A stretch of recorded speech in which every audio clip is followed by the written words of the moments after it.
तमाम किस्म के तारीफात व तौसीफात व बड़ाई बुजुर्गी उस वहदहु ला शरीक खालिक़े कायनात मालिक और समा के लिए जिसने हम तमाम इंसानों को पैदा किया और पैदा करने के बाद यूं ही लाचार व बेमसलूब नहीं छोड़ा, बल्कि हमारी रहनुमाई के लिए, हमारी हिदायत के लिए इस दुनिया फानी के अंदर बेशुमार अंबिया किराम को मबऊस फरमाया।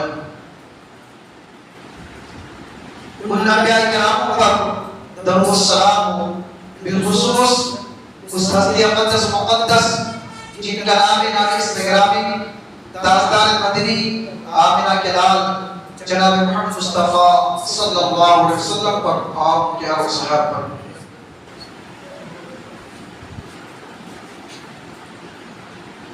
काबिल एहतराम बुजुर्गों, नौजवान साथियों, पर्दानशीन ख़वातीन, मेरी माँ और बहनों, प्यारे बच्चों, आज की इस शब क़द्र की रात में जो मौजू, जो टॉपिक में आपके सामने लेकर रूबरू हुआ हूँ, वो मौजू बड़ा ही हसास, वो दिलचस्प मौजू है। तो अब इसके कि हम अपने मौजू पर रोशनी डालें, एक शेर में आप सभी लोगों को पढ़कर सुना दे रहा हूँ। वो नबियों में रहमत लक़ब पाने वाला, मुरादे गरीबों की बदलाने वाला। वो नबियों में रहमत लक़ब पाने वाला, मुरादे गरीबों की बदलाने वाला। मुसीबत में गैरों के काम आने वाला, वो अपने पराए का गम खाने वाला। फकीरों का मलजा, ज़ईफ़ों का मावा, यतीमों का वाली, गुलामों का मौला। फकीरों का मलजा, ज़ईफ़ों का मावा, यतीमों का वाली, गुलामों का मौला। खताकार से दर गुज़र करने वाला, बदअंदेश के दिल में घर करने वाला। खताकार से दर गुज़र करने वाला, बदअंदेश के दिल में घर करने वाला। मफासिदी का ज़ेरो ज़बर करने वाला, क़बाइल को शीरो शकर करने वाला। उतर कर हिरा से सुए कौम में आया, और एक दूसरे की बिया साथ लाया। मसिर खाम को जिसने कुंदन बनाया, खरा और कोटा अलग कर दिखाया। अरब जिसे फिर कर्नों से ताज छाया, पलटती बस एक आन में उसे की काया। रहा डर न भिड़े को मुझे पलटा, इधर से उधर फिर गया रुख़े हवा का। वो नबियों में रहमत लक़ब पाने वाला, मुरादे गरीबों की बदलाने वाला। मेरे भाइयों,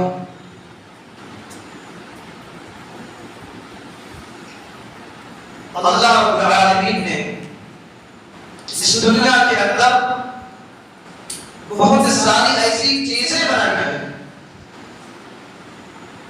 जिन चीजों के जरिए से आज इस दुनिया की जिंदगी में रौनक है, खूबसूरती है, रोशनी है, नूर है, रंग है। और अगर आज उन चीजों को दुनिया की जिंदगी से निकाल दिया जाए, तो फिर ये दुनिया की जिंदगी की जो रौनक है, जो खूबसूरती है, वो खत्म हो जाएगी, बेरंग हो जाएगी, बेनूर हो जाएगी, बेरोशनी हो जाएगी। उन्हीं चीजों में से एक चीज औलाद। ये औलाद अल्लाह रब्बुल आलमीन की बहुत बड़ी नेमत है, बहुत अजीम नेमत है भाइयों। अगर आप इसका अंदाजा लगाना चाहते हो तो आप उस घर वालों से पूछो जिसके घर में कोई औलाद नहीं है। अगर आप इसका अंदाजा लगाना चाहते हो तो उस बाप से पूछो जो बाप कई साल से तरसता है, जिसके हाथ मचलते हैं, काश एक मासूम सा बच्चा होता, एक औलाद होती, तो आज मैं उसको उसकी उंगलियों को पकड़ करके उसको टहलाता, उसको सैर तफरीह कराता, उसको अपने कंधे पर बैठा करके के साथ खेलता कूदा। अगर आप इसका अंदाजा लगाना चाहते हो तो आप उस माँ से पूछो जो माँ तरसती है, कई सालों से तरसती है, जो चाहती है काश मेरे कोई एक मासूम सा बच्चा होता कितना अच्छा होता। अगर आप इसका अंदाजा लगाना चाहते हो तो आप उस दादा से पूछो, उस घर के दादा से पूछो, उस घर के बाबा से पूछो जो चाहता है कि मेरे घर की आंगन में भी औलाद हो, मेरे घर के आंगन में भी जो पोते और पोतियां मौजूद हो। मेरे भाइयों, ये औलाद अल्लाह कुरान की बहुत बड़ी नेमत है, बहुत बड़ी नेमत है। और इसीलिए अल्लाह कुरान ने इस माल और औलाद को दुनिया की ज़िन्नत करार दिया है। क्या दिया? दुनिया की ज़िन्नत करार दिया है। अल्लाह ताला कुरान मजीद में इरशाद फरमाता है, अल-माल वल बनुन ज़ीनतुल हयातिद दुनिया। ये माल औलाद दुनिया की जिंदगी की ज़ीनत है। अगर तुम्हारी दुनिया की जिंदगी से माल और औलाद को निकाल दिया जाए तो फिर तुम्हारी दुनिया की जिंदगी की जो रौनक है, जो खूबसूरती है, जो रोशनी है, जो चमक दमक है, वो सारी की सारी खत्म हो जाएगी। तुम्हारी दुनिया की जिंदगी जो है इन्हीं औलाद की वजह से, इन्हीं माल की वजह से चमकती है, दमकती है, चमकती है। इन्हीं औलाद की वजह से, इन्हीं माल की वजह से। और मेरे भाइयों, अल्लाह रब्बुल आलमीन सूरह इमरान में 8 चीजों का जिक्र किया है। उन 8 चीजों में दूसरे नंबर पर अल्लाह रब्बुल आलमीन ने औलाद का जिक्र किया है। लेकिन मेरे भाइयों, उन 8 चीजों की मोहब्बत को अल्लाह रब्बुल आलमीन ने इंसान के दिल में मुसज्जद कर दिया है, मुसज्जद कर दिया है। अल्लाह ताला इरशाद फरमाता है, ज़ुय्यिना लिन-नासि हुब्बुश शहवाति मिनन निसाइ वल बनीन वल क़नातीरिल मुक़र्ररति मिनल ज़हबि वल-फ़िद्दति वल ख़ैलिल मुसव्वमति वल अन'आमि वल हर्थ, ज़ालिका मताउल हयातिद दुनिया वल्लाहु इंदहु हुस्नुल मआब। अल्लाह रब्बुल आलमीन ने इंसानों के शहवात की मोहब्बत को मुसज्जद कर दिया है, औरतों की मोहब्बत को मुसज्जद कर दिया है, औलाद की मोहब्बत को मुसज्जद कर दिया है, सोने चांदी की मोहब्बत को मुसज्जद कर दिया है, मवेशी जानवरों की मोहब्बत को मुसज्जद कर दिया है और घोड़ों की मोहब्बत को मुसज्जद कर दिया है। इन सारी चीजों की मोहब्बत को अल्लाह रब्बुल आलमीन ने इंसानों के दिलों में डाल दिया है, रख दिया है भाइयों। और आज इंसान इन सारी चीजों से मोहब्बत नहीं करता है, मोहब्बत करता है, प्यार करता है। इंसान अपनी बीवी से मोहब्बत करता है, इंसान अपनी औलाद से मोहब्बत करता है, इंसान अपने माल जायदाद से मोहब्बत करता है, सोने चांदी से मोहब्बत करता है, मवेशी जानवरों से मोहब्बत करता है, भेड़ियों से मोहब्बत करता है। इन सारी चीजों से इंसान मोहब्बत करता है। इस आयत के करीब में आगे अल्लाह ताला इरशाद फरमाता है, ज़ालिका मताउल हयातिद दुनिया। क्या है कि बंदों, ये सारी की सारी चीजें जो है, ये आर्थिक चीजें हैं, ये आर्थिक सामान है, दुनिया की सामान है, खत्म हो जाने वाली है, वापस नहीं लेने वाली है। ज़ालिका मताउल हयातिद दुनिया वल्लाहु इंदहु हुस्नुल मआब। लेकिन इसका असल ठिकाना, इसका बेहतरीन ठिकाना जो अल्लाह रब्बुल आलमीन के पास है, इसका बेहतरीन ठिकाना अल्लाह रब्बुल आलमीन के पास है। मेरे भाइयों, पता चला कि अल्लाह रब्बुल आलमीन ने दुनिया के अंदर इन सारी चीजों की मोहब्बतों को इंसान के दिलों में रख दिया, मुसज्जद कर दिया। और आज इंसान इन सारी चीजों से मोहब्बत नहीं करता, प्यार नहीं करता। लेकिन मेरे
जन्नत में दाखिल नहीं हो सकता। इल्ला हर्रमल्लाहु अलैहि जन्नह, अल्लाह ताला ने उस बंदे के ऊपर जन्नत का हराम करार दिया है, जन्नत को हराम कर दिया अपने भाई को। ये बहुत बड़ी नेमत है, बहुत बड़ी जिम्मेदारी है मेरे भाई। अगर आप ये करने वाला, अगर आप अपने बच्चों के हाथ में, अगर आप अपने बच्चों के वरस से वादा क्या है, वादा है आप उस नसीब के साथ में बच्चा बीमार हो जाता है, माँ बाप के जन्म में सलाम हो जाते हैं, रात को सोते नहीं, बच्चे को जरा से से रोज लगा जाते हैं, माँ बाप को सोते नहीं बेचैन हो जाते हैं, माँ बाप ने अपनी औलाद के सब दाव पर लगा देते हैं, अपनी औलाद को बचाने के लिए दाव पर लगा देते हैं। लेकिन ये भाइयों, क्या हम आज से तरह से अपनी औलाद से मोहब्बत करते हैं? क्या हम अपनी औलाद की इज्जत से तरबियत करते हैं? अपनी औलाद की तरबियत का पता करते हैं? नहीं नहीं भाई। औलाद जन्नत की तरफ की तरफ जा रही है, बेटी जन्नत की तरफ की तरफ जा रही है, और आप देखें और एक निकाल अगर वो मानते पर कोई वजह है, कोई वजह तो लोग कैसी मोहब्बत करते हैं, अपनी औलाद की कैसी तरबियत करते हैं, अपनी औलाद की कैसी मोहब्बत करते हैं। अगर ये हमारी आवाज जन्नत की तरफ जा रही है, दोस्त की रास्ते की तरफ जा रही है, फिर हमारे मानने पर कोई वजह कोई वजह ना पड़े, फिर हम कैसे मोहब्बत करते हैं आवाज। इसी मोहब्बत को अपनी करते हुए अल्लाह ताला कुरान के अंदर इरशाद फरमाता है 28 का करीब के आयत नंबर 6 अल्लाह ताला इरशाद फरमाता है इसी मोहब्बत को अपनी करते हुए अल्लाह ताला फरमाता या अय्युहल्लज़ीना आमनू क़ू अनफुसकुम व अहलीकुम नारा, ऐ बंदो तुम अपने आप को और अपने घरवालों को जहन्नम की आग से बचाओ, अपने आप को बचाओ, अपनी बीवी को बचाओ, अपने माँ बाप को बचाओ, अपने औलाद को बचाओ, अपने रिश्तेदारों को उस जहन्नम से बचाने का इंतजाम करो। उस जहन्नम से उस आग से बचाओ जो आग दुनिया की आग से ज्यादा खतरनाक है। अभी आपके बैठेगी, मैं आपसे सवाल करता हूँ, क्या अगर आप होटल में बैठ के नाश्ता कर रहे हैं, अगर आप होटल में बैठ के चाय पी रहे हैं, पकौड़े खा रहे हैं, अपने दोस्तों के साथ बैठ के बातचीत कर रहे हैं, गुफ्तगू कर रहे हैं, अपनी आपके मस्जिद में नवाज़ साहब दौड़ने वाले क्या है कि वो नवाज़ साहब और नवाज़ साहब आपके घर में आग लग रही है, आपके घर में आग लग रही है, ये खबर दे रहा है। अगर मेरी दीवारों अब आपके घर में आपकी औलाद में आपकी बीवी है, आपके माँ बाप में आपके बच्चे भी हैं, मेरे भाइयों आपने आपकी दीवार करके दिखाओ, ईमान के साथ बताना, सच बताना कि आपने तवस्सुल करके और आपने होटल में बैठ के चाय पिएंगे, आपने तवस्सुल करके और अपने दोस्तों के साथ बातचीत करके गुफ्तगू करेंगे, क्या आप बातचीत करेंगे ये तवस्सुल करके? नहीं मेरे दीवारों आप अपने चाय के प्याले को नहीं करेंगे, आप अपने घर की तरफ जाएंगे, अपने परिवार को आप जल्दी से बचाएंगे, अपनी बीवी को बचाने की कोशिश करेंगे, अपने माँ बाप को बचाने की कोशिश करेंगे, अपनी औलाद को बचाने की कोशिश करेंगे, उस आग के जल्दी से करेंगे, अपने घर को बचाने की कोशिश करेंगे। ये भाइयों आज आप अपनी औलाद को उस जहन्नम से बचाने के लिए कितनी कोशिश करते हैं, कितनी मोहब्बत करते हैं, कितनी फिक्र करते हैं। आज दुनिया की आग अगर कोई इंसान जल जाए, कोई इंसान जल के फंस जाए, मैं यकीन के साथ कहता हूँ उस इंसान की जली बॉडी को, उस इंसान की जली जिस्म को कमजोर दिल का आदमी नहीं दे सकता है, कमजोर दिल का आदमी नहीं दे पाएगा। अगर देखेगा तो फौरन बेहोश हो जाएगा। और ये कि दुनिया में आज से जहन्नम की आग की खतरनाक और आप अंदर से अंदर बड़ा ज्यादा खतरनाक होती है। आज आप घर से जब बाहर निकलना होता है, मार्केट की तरफ जाना होता है, बाजार की तरफ जाना होता है, तो हम देखते हैं कि बहुत ही ज्यादा धूप है, बहुत शदीद धूप है, बहुत ज्यादा धूप है। हम इस धूप से लड़ने में कैसे बाहर जाएंगे, कैसे मार्केट की तरफ जाएंगे, कैसे बाजार की तरफ जाएंगे? मेरे भाइयों हम हमारे क्या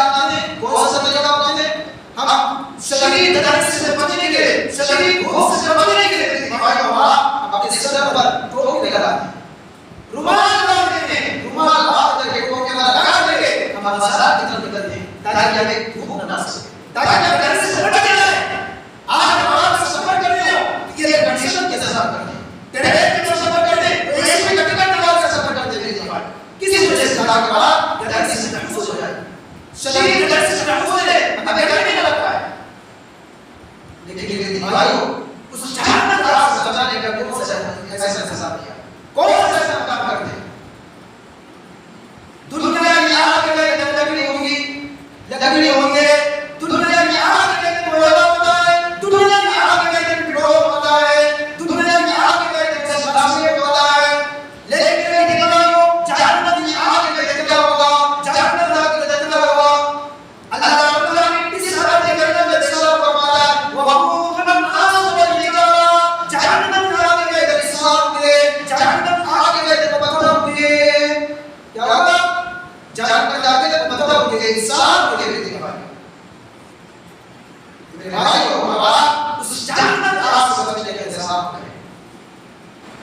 आज दुनिया के अंदर कोई झगड़ा कर लेता है, कोई मारपीट कर लेता है, कोई किसी को गाली दे देता है, पुलिस आकर उसको फौरन के जरिए ये जगह थाने में बंद कर देती है, जेल में नाम लगा देती है।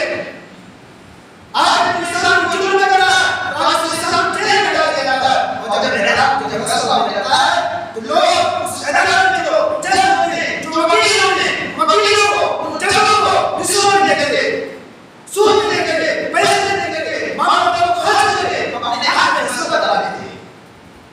ये दुनिया के अंदर होता है, अदालत में कोर्ट कचहरी में होता है। लेकिन भाइयों कल क़यामत के दिन जो जहन्नम के नाम होंगे, जो रज़ामत करते हैं हमारे लिए, वहां ये नहीं चलेगा। अल्लाह ताला इरशाद फरमाता है कि ऐसे लोगों जब क़यामत के दिन जहन्नम का दरवाजा ले जाएगा और जहन्नम के दरवाजे होंगे, जो बदमाशी करने वाले होंगे, जो बदकारी करने वाले होंगे, वो फरिश्ते होंगे, हम उनकी सजा सख्त होंगे। ऐसे लोगों कल क़यामत के दिन वो फरिश्ते बड़े किसी से कोई रिश्वत नहीं लेंगे, किसी से कोई फैसला नहीं लेंगे, किसी से कोई सूद नहीं लेंगे, वो किसी के साथ कोई हरकत नहीं करेंगे, कोई नरमी नहीं करेंगे। वो यफ़अलून मा यु'मरून, वो वही काम करेंगे जो अल्लाह ताला ने हुक्म देगा, अल्लाह ताला ने हुक्म दे दिया है, अल्लाह ताला ने कहा कि तो वही काम करेंगे। किसी के साथ कोई इंसाफ नहीं करेंगे, किसी के साथ कोई नरमी कोई हरकत नहीं करेंगे। वहां आप रिश्वत दे करके, सूद दे करके, पैसे वगैरह दे करके अपने आप को नहीं बचा सकते, नहीं बचा पाएंगे। इस आयत में कहने का मतलब ये चीज और करने की है। इस आयत में कहने का अल्लाह रब्बुल इज्जत ये नहीं कहा है कि सिर्फ अपने आप को जहन्नम से बचाओ, सिर्फ अपने आप को जहन्नम से बचाओ, बल्कि अल्लाह रब्बुल इज्जत ये कहा कि अपने आप को बचाओ और साथ ही साथ अपनी पूरी फैमिली को जहन्नम से बचाओ। आप तो कहते हैं मैं नमाज पढ़ता हूं, मेरी नमाज बड़ी ज्यादा पढ़े, मैं सलात में चल रहा हूं, मैं दीन के रास्ते पर चल रहा हूं, मेरी औलाद जहन्नम के रास्ते पर चल रहा है, उससे मुझे कोई मतलब नहीं है, मैं तो सही हूं, नहीं मेरी नमाज से काम चलने वाला नहीं है। अल्लाह रब्बुल इज्जत ने ये चला मेरे भाइयों ये आपकी जिम्मेदारी है, ये आपकी ड्यूटी है कि आप इंशाअल्लाह अपनी फैमिली को जहन्नम से बचाने की कोशिश करें। अगर आप नमाज पढ़ते हैं तो आपकी औलाद नमाज नहीं पढ़ते, आप अपनी बीवी को नमाज नहीं पढ़ते, आप अपने हमसाय करने की कोशिश करते हैं। भाई ये आपकी जिम्मेदारी है, ये आपकी ड्यूटी है।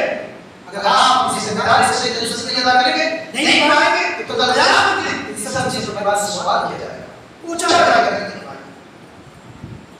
मेरे भाइयों आज हम आप अपनी औलाद के उस जहन्नम की आग से बचाने के लिए कौन सा इंतजाम किए, कौन सा ऐसा काम करते हैं? आज हमें अपनी औलाद के लिए फिक्र रहिए। इस दुनिया के अंदर परेशान रहते हैं, मुश्किल में पता है दर्द के तकलीफ में बर्दाश्त करते हैं, किस वजह से? ताकि हमारी औलाद हमारे मरने के बाद हमारी औलाद जैसे सुकून के साथ जिंदगी गुजारे, हमारी औलाद के पास रहने से जगह हो, खाने पीने का इंतजाम हो हमारे मरने के बाद। ये हर हमारे हर माँ बाप की फिक्र होती है, ये सोच होती है मेरे भाई, और होनी भी चाहिए। लेकिन मेरे भाइयों 60 साल की जिंदगी के लिए, 50 साल की जिंदगी के लिए, 70 साल की जिंदगी के लिए, 40 साल की जिंदगी के लिए हम अपनी औलाद की मुस्तकबिल संभालने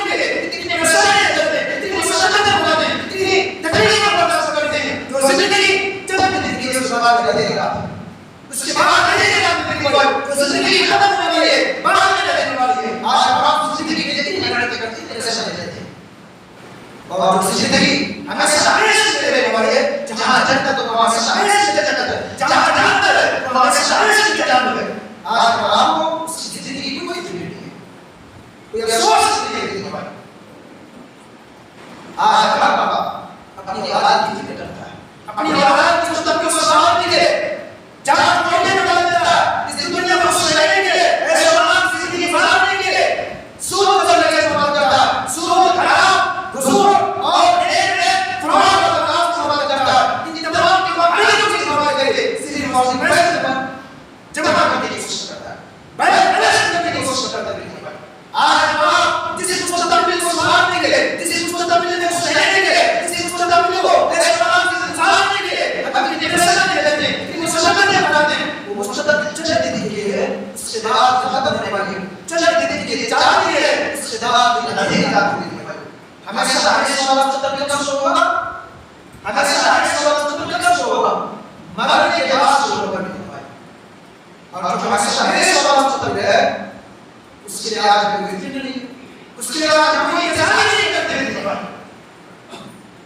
ज़रूरत इस बात में मेरे भाइयों के बाद उस मुस्तकबिल के लिए हम मेहनत देख रहे हैं, परेशान हैं, मुस्तकबिल देख रहे हैं, हम इंतजार कर रहे हैं मुस्तकबिल के लिए। अल्लाह के रसूल सल्लल्लाहु अलैहि वसल्लम को पढ़िए, अल्लाह के रसूल सल्लल्लाहु अलैहि वसल्लम को जब नबूवत से दरखास्त किया गया तो नबूवत से दरखास्त करने के बाद अल्लाह के नबी सल्लल्लाहु अलैहि वसल्लम सफा पहाड़ी पर चढ़ करके अपने खानदान को जमा कर रहे हैं, अपने खानदान को जमा कर रहे हैं, इकट्ठा कर रहे हैं।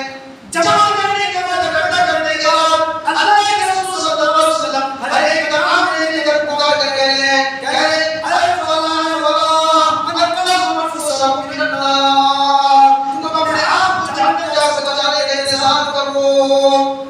क्या है वो, अगर तुमने क्या हो तो जहन्नम से बचाने का इंतजाम नहीं किया तो सुन लो कल क़यामत के दिन ये मोहम्मद रसूलुल्लाह सल्लल्लाहु अलैहि वसल्लम तुम्हारे सलाम नहीं आएंगे, तुम्हारे सलाम आने वाले नहीं है। और मेरे भाइयों उसी गुफ्तगू के दौरान अल्लाह के नबी सल्लल्लाहु अलैहि वसल्लम ने अपनी बीवी फातिमा का नाम लेकर पुकार कर रहे हैं, या फातिमा बिन्त मोहम्मद, अरे मेरी फातिमा तुम अपने आप को जहन्नम से बचाने का इंतजाम करो।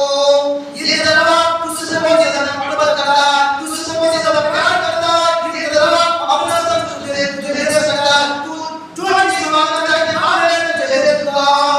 लेकिन मेरी बेटी फातिमा तुम अपने आप को जहन्नम से बचाने का इंतजाम करो। ये जनाब क़यामत की तुम्हारे काम आने वाला नहीं है, कुछ काम नहीं आएगा।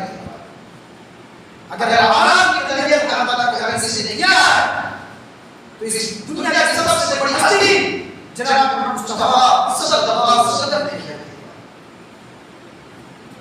मेरे भाइयों हम अपनी औलाद से करते थे, हम अपनी औलाद की तरबियत कहाँ पैदा करते थे, जो जिम्मेदारी निकालनी गई है, जो जिम्मेदारी को अपना जवाब दिया, हम उस जिम्मेदारी से सही तरह से निभाने की कोशिश करें। और आगे कुरान में एक नाम आता है लुकमान। ये लुकमान कोई नबी कोई रसूल नहीं है, बल्कि क्या है, ये लुकमान एक हकीम हिकमत वाले थे, अक्लमंद वाले थे। ये डॉक्टर की कोई हकीम नहीं थे, कोई डॉक्टर ये दुनिया के डॉक्टर के हकीम नहीं थे। अल्लाह ताला फरमाता है वलक़द आतैना लुकमान हिकमत बिस्मिल्लाह, कि हमने अपने लुकमान को हिकमत अता की थी, दानिश अता की थी, अक्ल अता की थी, सूझबूझ अता की थी। अब अगर आपके गांव में, आपके मोहल्ले में, आपके मस्जिद में, आपके मुल्क में अगर कोई दीनदार, अगर कोई आलिम हो, कोई डॉक्टर, कोई हकीम हो, तो शरीयत से क्या कहते हैं, क्या उसकी हकीम होने की वजह से, हकीम होने से, डॉक्टर होने से, दीनदार होने की वजह से अगर उसके घरवालों में कोई फर्क ना पड़े, कोई फर्क नजर ना आए, तो फिर किस बात की दीनदारी है, कैसे डॉक्टर है, कैसे हकीम है। अगर इन सब चीजों के सबब के घरवालों को कोई फर्क ना पड़े, नजर कोई फर्क नजर आए